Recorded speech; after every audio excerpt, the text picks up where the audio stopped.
historia de un personaje que muchos de nosotros, creo yo, como le pasó en ese tiempo a este personaje, lo hubiéramos etiquetado.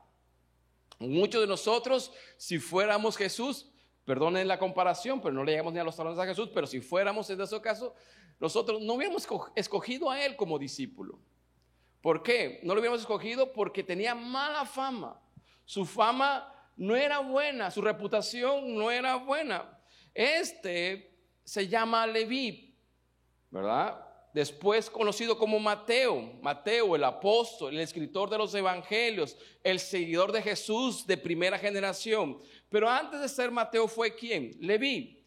Era un bello vitral, ¿verdad? Con un conjunto de vidrios bien manchados. Antes de ser un contribuyente para la Biblia que escribió Mateo, era un contribuyente para sus bolsillos, para sus codicias, era un contribuyente para enriquecerse nada más a costa de sus compatriotas. Ahora, Mateo era un publicano, un judío que trabajaba para el servicio de impuestos de Roma. O sea, que Mateo tenía una licencia de parte de Roma, aunque él era judío, de cobrar impuestos.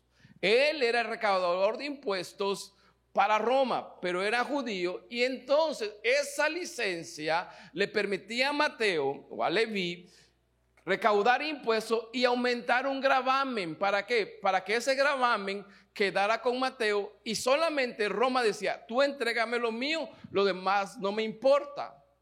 Y entonces él entregaba a Roma lo que era de él, pero él se quedaba con una parte que le subía. Entonces esas personas no eran bien vistas porque lo hacían, como eran judíos, esos impuestos le cobraban a sus compatriotas y sus compatriotas estaban muy enojados porque ellos le aumentaban mucho.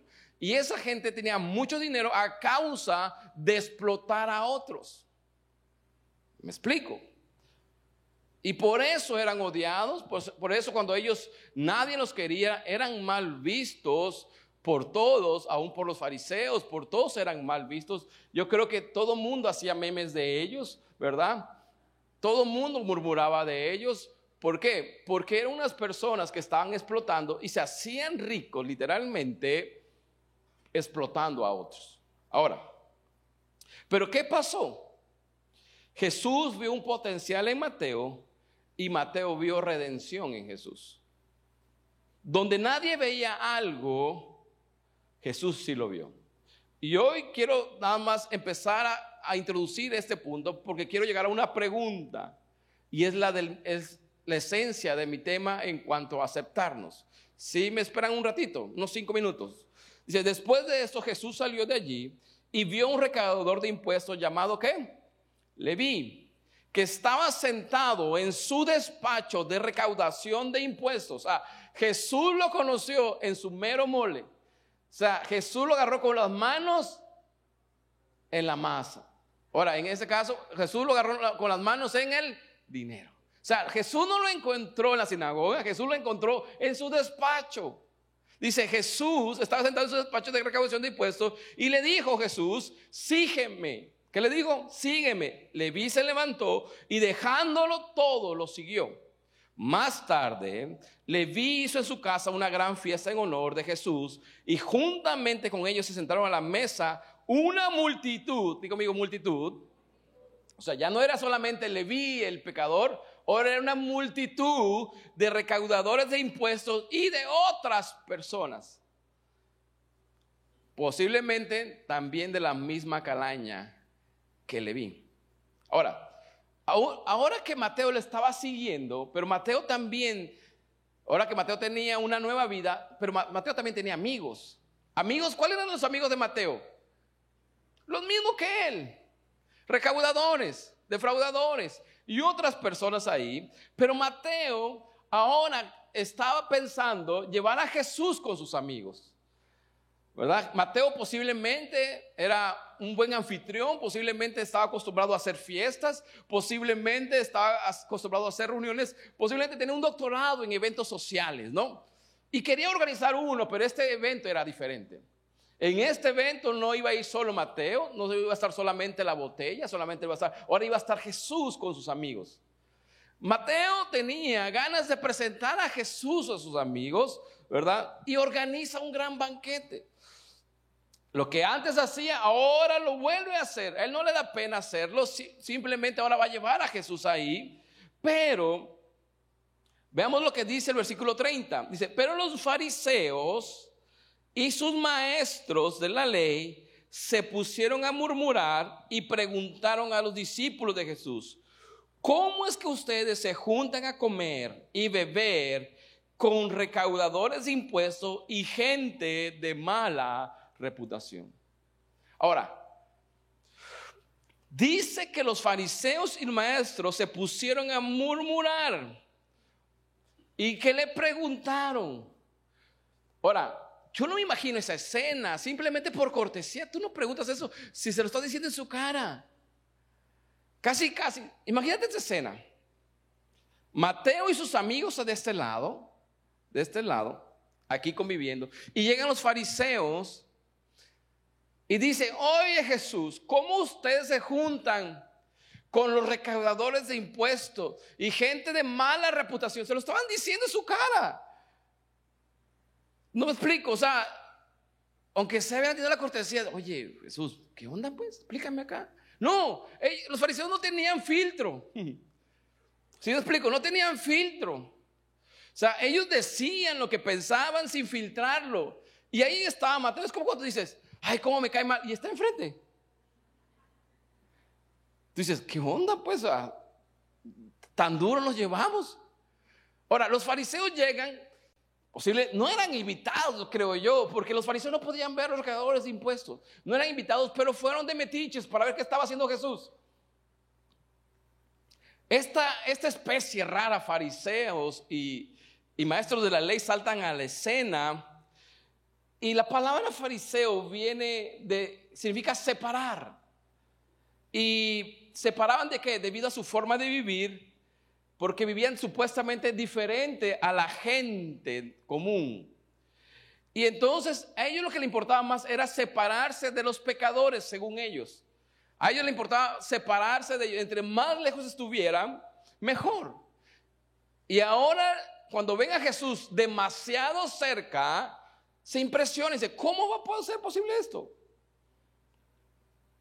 Según la definición de ellos, la santidad significaba enclaustrarse, ponerse en cuarentena y aislarse del mundo. O sea, los fariseos, entre más aislados estuvieran, mejor para ellos, eran más santos.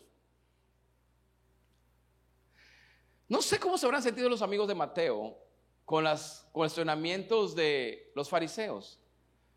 Se lo estaban diciendo que eran lo peor de la sociedad.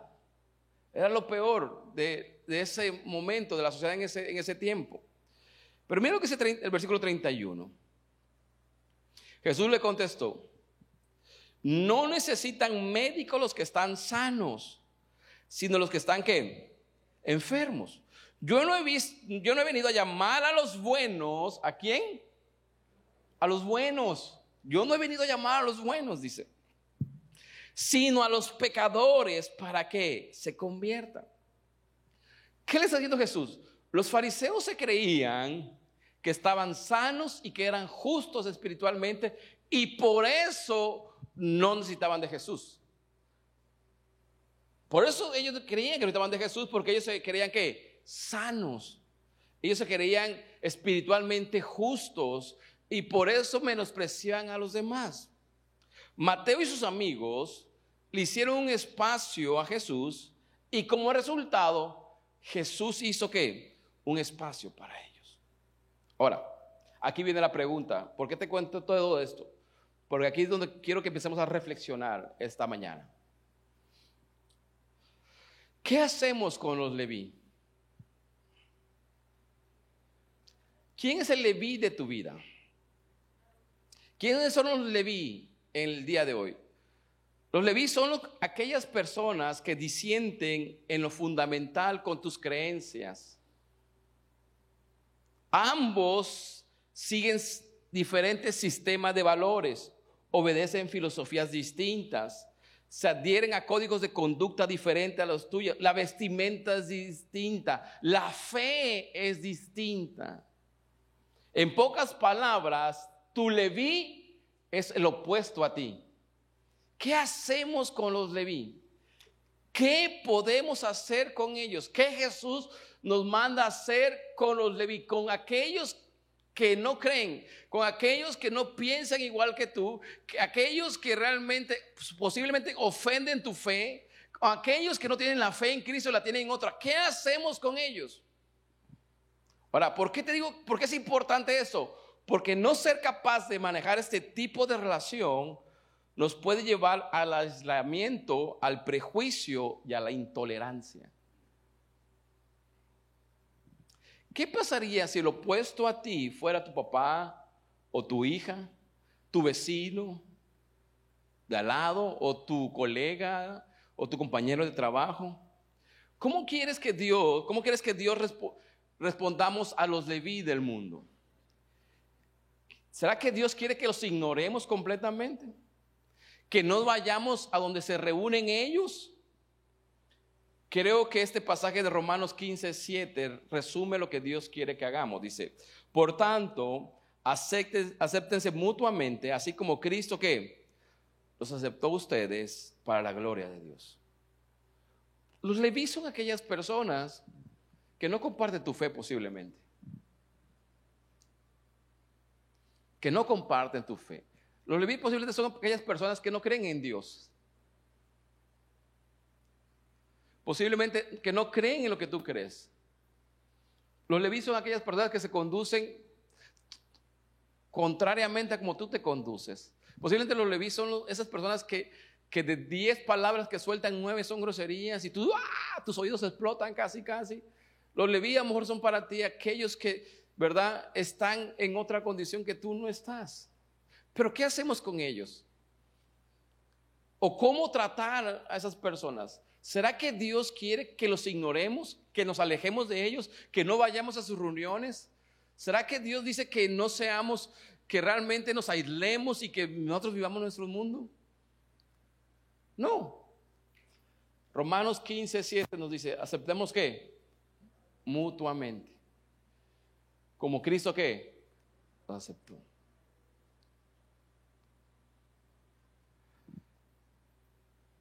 El apóstol Pablo, cuando está hablando desde Romanos 14:1 a Romanos 15:7, en estos pasajes está hablando de unidad.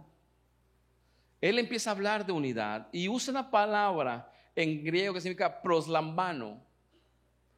Y esa palabra no significa tolerar, no significa tolerar ni coexistir juntamente con ellos.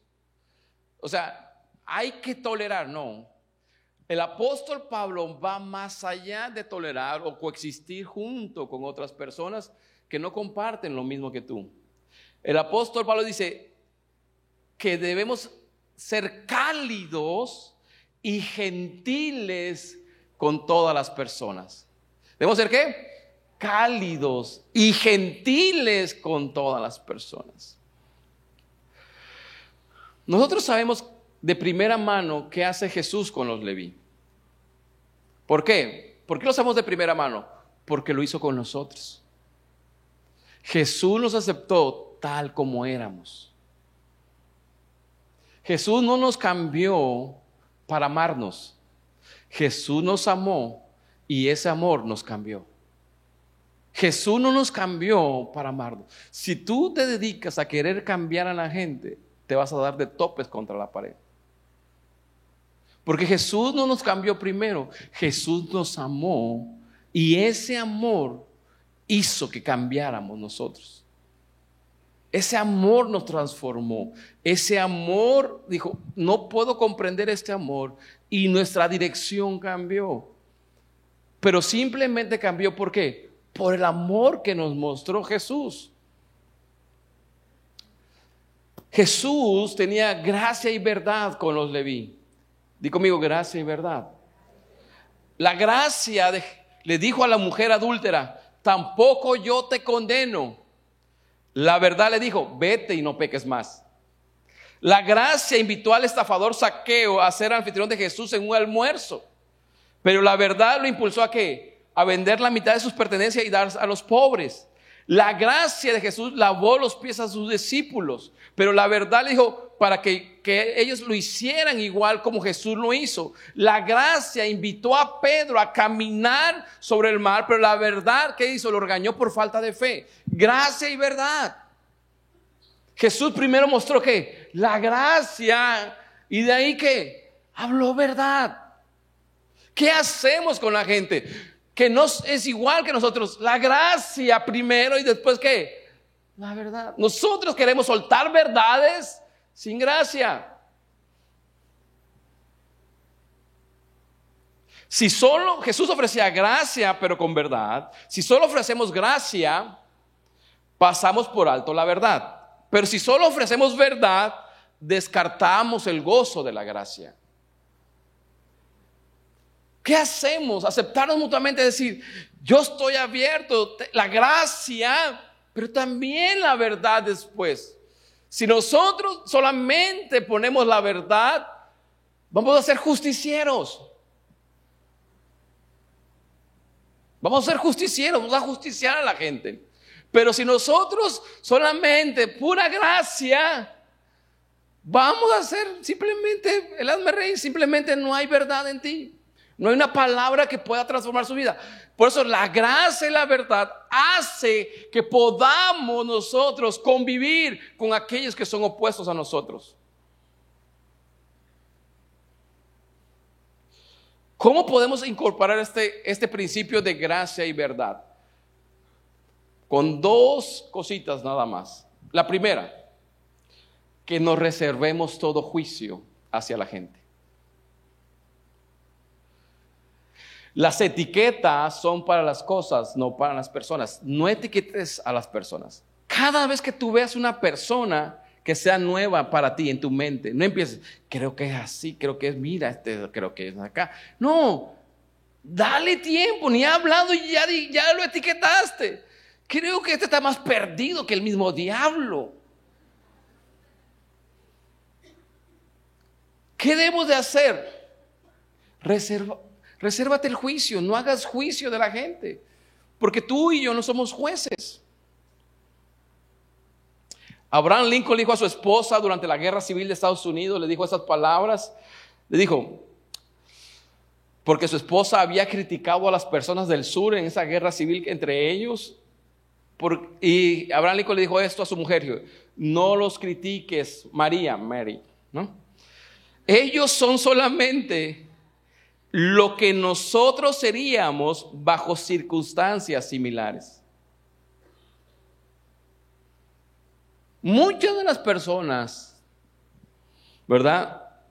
Son solamente, posiblemente nosotros también seríamos igual que ellos bajo esas mismas circunstancias. El gozo no llega reparando a la gente, sino aceptando a las personas y confiándolas al cuidado de Dios. Eso no quiere decir que vas a mover tus valores, tus verdades. No quiere decir eso.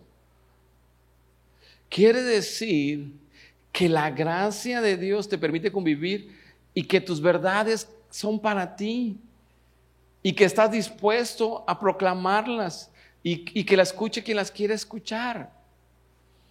Pero no se las vuelves una ley a las personas.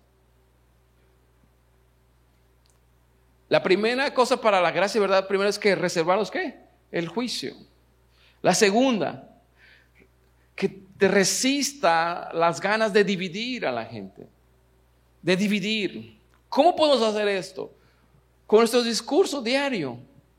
Posiblemente pensar que somos mejores que los otros, que los hijos de Dios somos superiores a los demás. No, que los cristianos somos mejores que otras personas. No somos mejores. Lo único que somos justificados, que la gracia de Dios está sobre nuestras vidas, que el Hijo de Dios está sobre nuestros corazones. Pero es la gran diferencia, y esto debe de quedar claro, no por mérito tuyo, sino por mérito de aquel que murió en la cruz por nosotros. Simplemente por Él somos salvos. Tú y yo no pudimos hacer nada, no podemos salvar a nosotros mismos, sino es a través de Él que somos salvos. Y es la única gran diferencia. Pero de ahí en fuera no somos mejores ni peores.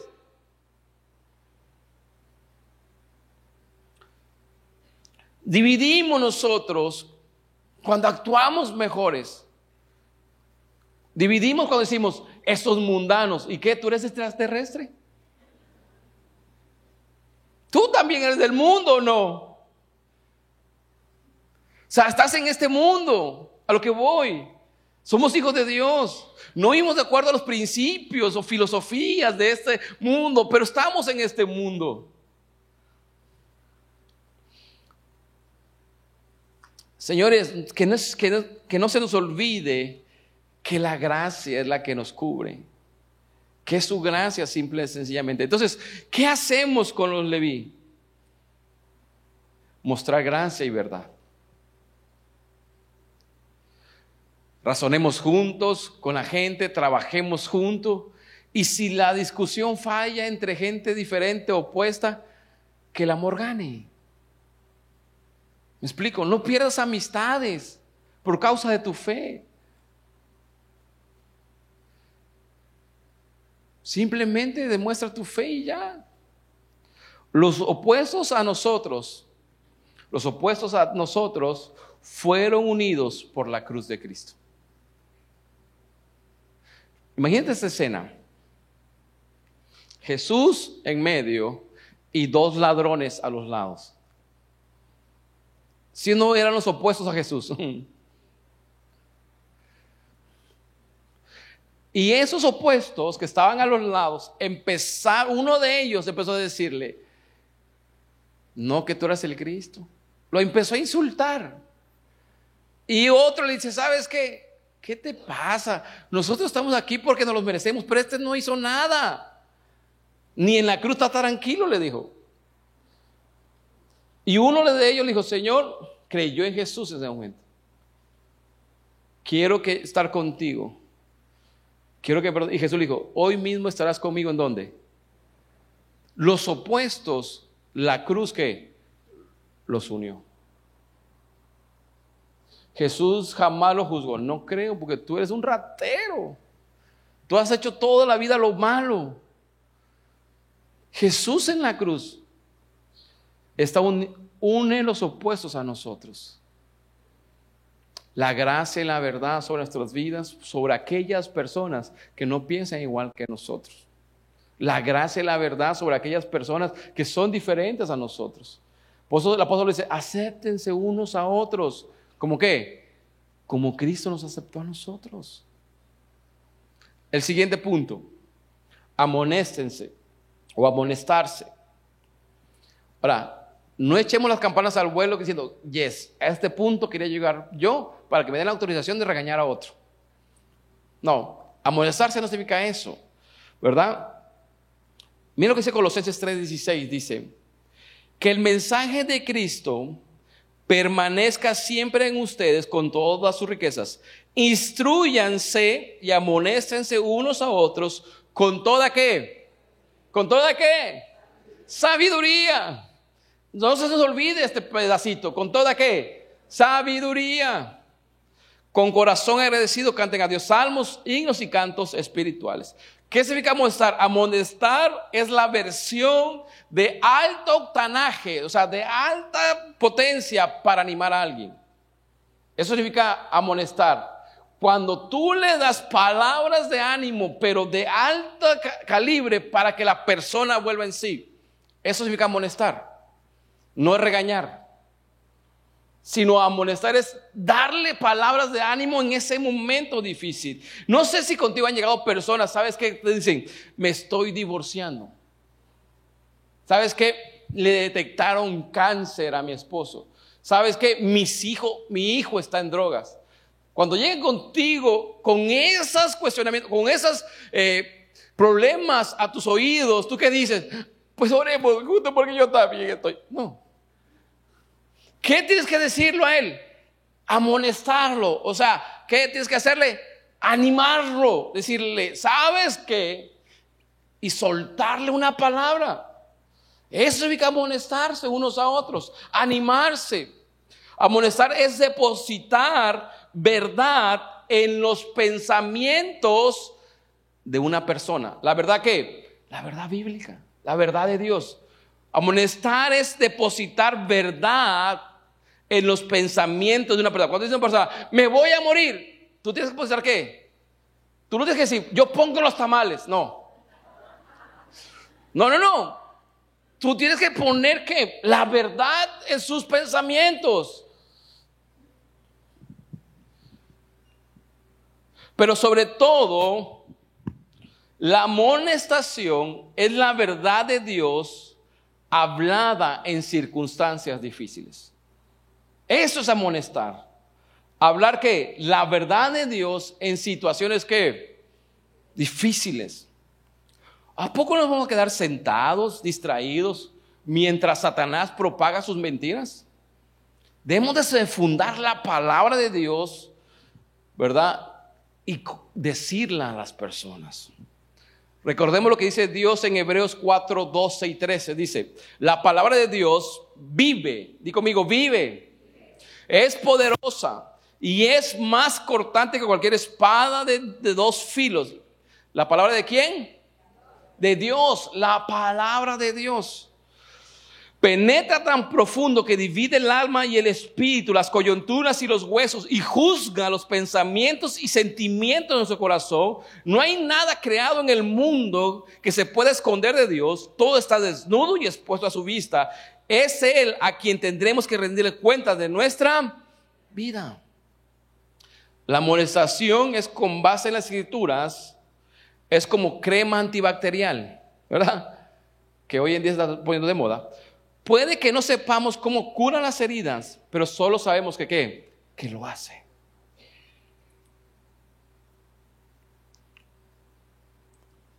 Que una práctica de nosotros, cuando vengan con cosas difíciles las personas, podemos decir, tengo un versículo que dice esto. Hoy recordé que Dios dice eso en su palabra. Que nosotros tengamos que palabras de vida para aquellas personas que vienen y nos cuentan sus problemas. Cuando vengan las personas y nos cuentan sus problemas, no es para que tú se lo digas a alguien más. Ya lo sabía que este hijo de ya no falta que me lo confirmara su mamá, andaba en drogas, ya lo sabía. Es que la señora lo dejó, los descuidó, es que usted también. No te lo está diciendo para que la juzgues. Te lo está diciendo porque necesita una palabra de ¿qué? De amonestación, de ánimo. Cuando venga, es que mi esposo me quiere dejar. Vecina, se lo dije, usted mira cómo está chancluda, usted no se peina, no se baña. ¿Qué pasa? Los que están pasando por momentos de lucha no necesitan nuestra opinión. ¿No necesitan qué? Nuestra opinión. No nos necesitan nuestra filosofía acerca del sufrimiento. No necesitan que alguien los distraiga con conversaciones ociosas sobre el clima o la política. Necesitan a alguien que los amoneste con la verdad de Dios. La gente que viene contigo necesitan tu opinión. ¿Por qué está pasando eso? Necesitan una palabra de ánimo. Cuando una persona te viene y te cuenta algo muy íntimo, no lo tomes a la ligera. Prácticamente te está diciendo, entre líneas, te está diciendo, dime algo que me saque de esto. Dime algo que me saque de mis pensamientos que me están derrumbando en este momento. Dime algo en la cual yo puedo salir de esto. Dime algo, dime una verdad que trae vida a mi corazón.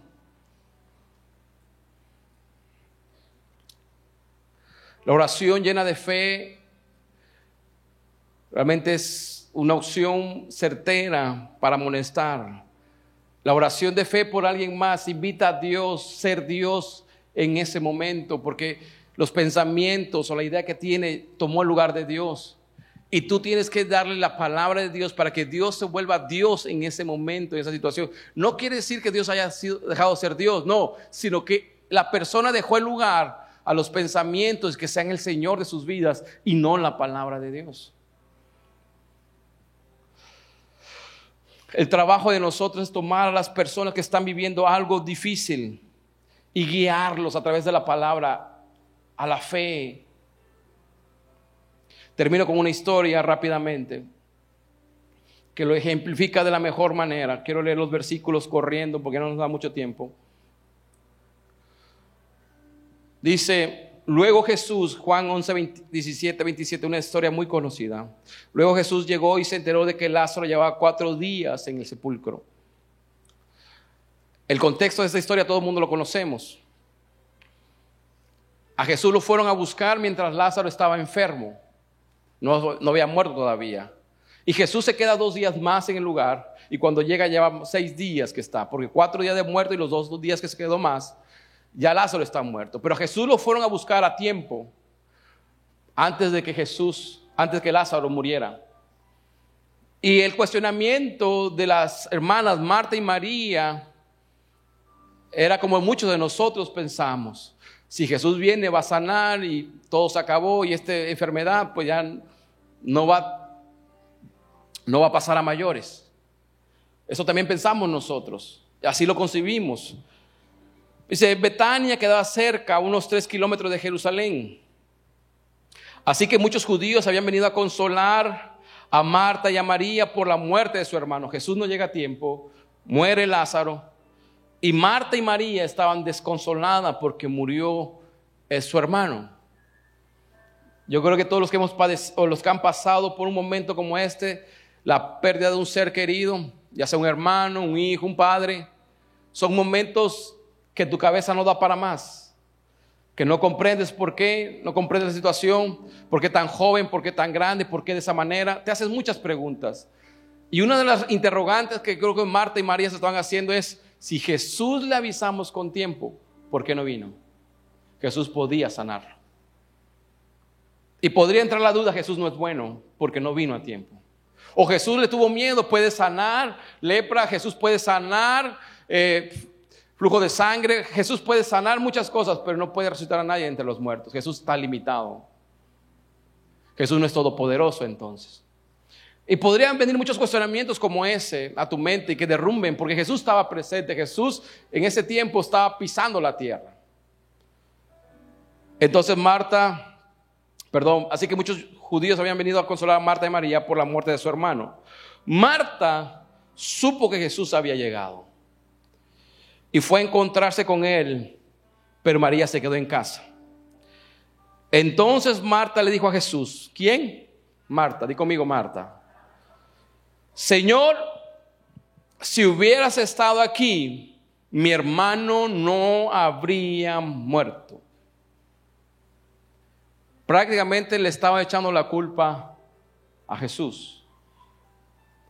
Estaba desconsolada, estaba incontenible, no era para menos, su hermano se había ido. Y Jesús, que podía hacer algo, no hizo nada. Al contrario, para ella se tardó. Y Marta no dudó en decirlo y no omitió palabra alguna, sino se lo dijo con todas sus letras. Señor, si hubieras estado aquí, mi hermano no habría muerto. Un momento desconcertante para ella, un momento que simplemente sus emociones estaban siendo gobernadas por lo que estaba pasando en ese momento. Pero aún así, dice, sé que si tú le pides algo a Dios, Él te lo dará. Jesús le dijo, tu hermano volverá a vivir. ¿Tu hermano qué? Son palabras de alto voltaje, ¿sí o no? De ánimo. Tu hermano volverá a vivir. Marta le dijo, yo sé que él volverá a vivir cuando sea la resurrección en el día final. Marta sabía doctrina, pero no estaba entendiendo entre líneas lo que Jesús estaba diciendo. Dijo Marta, yo sé que él va a volver a vivir el día de la resurrección, le dice. Pero Jesús le dijo, palabras de ánimo. Yo soy la resurrección y la vida. El que cree en mí, aunque muera, vivirá. Y si alguien vive y cree en mí, realmente no morirá jamás. ¿Crees esto? Sí, Señor, creo que tú eres el Mesías, el Hijo de Dios que iba a venir al mundo. Jesús no le dio explicación por qué había llegado tarde a Marta. Porque en ese momento no era momento de dar explicaciones. Jesús soltó la palabra de verdad. ¿Para qué? Para animar el corazón de Marta y para reactivar la fe de Marta. Le dijo, yo soy la resurrección y la vida. El que cree en mí jamás morirá. Imagínate esas palabras en medio de un sepelio. Son dinamita pura.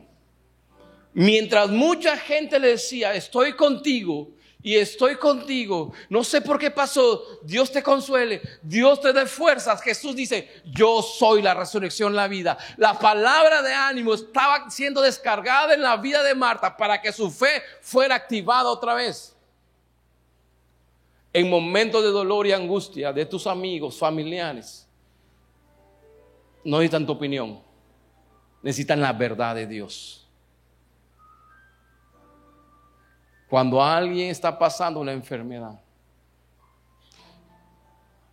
seguimos creyendo que Él murió por las enfermedades. Juan capítulo 11, versículo 38, para terminar nuestra historia, y ponte de pie para aprovechar el tiempo.